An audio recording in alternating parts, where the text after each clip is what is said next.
Good morning, Magandang buwan ng mga mga puso at ng buwan ng pag-ibig. pag-ibig. Ito na naman po kami. Ito na naman po, magbibigay na naman kami ng tips para sa mga Mag-asawa. mag-asawa. Episode 2. Okay. Anong una? Touch. Oo, yan yung mga non-verbal, yung mga pahimas-himas, Yes. pahalik-halik, Yes. payakap-yakap. O, di ba ako Yung ba yung holding hands kayo? while walking? Yes. HHWW o kaya yung PSSP, pasway-sway pa. Di ba nung kabataan natin, mahilig tayo ng ganyan. Yung Yes. pakares-kares, Yes. ganyan-ganyan. Kasi ako, clingy person eh.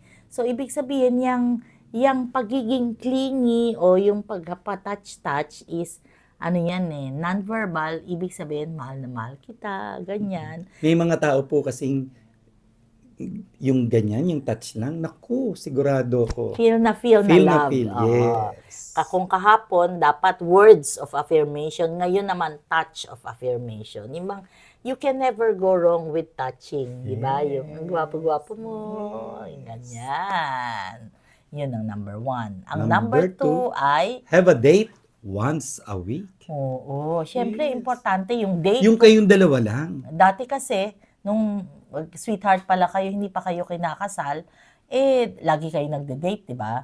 Pagka mag-asawa na, dapat nagde-date pa din, di ba? Kaya nga kami, kapag every time meron kami speaking engagement, pupunta kami sa ibang prayer group para Inaagahan namin. Oo, parang date na din namin yun, Yes. di ba? Kasi nga naman, we make the most out of it. Yes. Remember, life is short, so At we need to maximize our togetherness. Yes. At yung pangatlo, pray together. Yan. You can never go wrong. Araw-araw, kung kada oras-oras, pray together. Kami ni June, palagi namin yan, yung nagdadasal kami Bago matulog. Oo. Naku, powerful po ito. Yes. Na magkahawak kamay habang nagdadasal kayo. Yes. Tapos, pray ng personal prayer or prayer as a couple or pray with the family, praying the rosary with the children.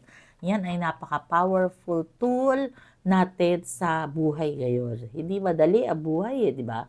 Pero kung nandiyan si Lord sa buhay nating pamilya, nating mag-asawa, in between us, di ba? Kaya nga yung marriage is a love triangle.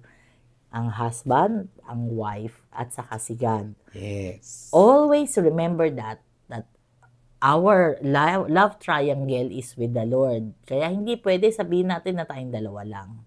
Diba? Dahil let us always learn how to pray together as a couple. Una non-verbal. Oo, yung non-verbal. Ikalawa, date. once a week. Kung pwede 2 beses. Pray. Yan. So, tandaan natin, yan ang ating tips for husbands and wives. Maligayang buwan ng pag-ibig. God bless us all.